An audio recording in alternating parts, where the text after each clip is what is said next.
My name is Jennifer Easton and I teach 3rd grade at Mary Mumford Elementary School.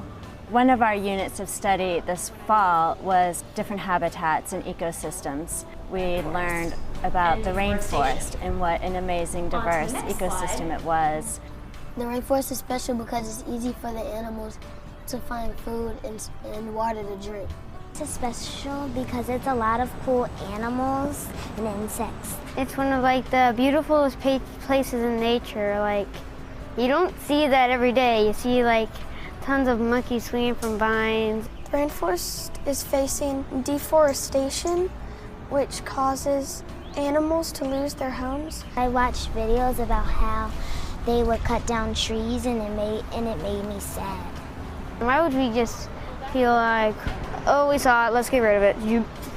When I heard about the animals and them cutting down the trees, I wanted to save part of the rainforest.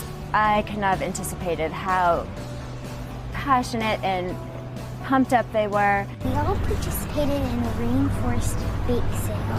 Our goal was to save 1 acre, but we saved 5. We had a bake sale and I got $250. I put up posters and made cookies to help the rainforest. They were so excited to be able to take action.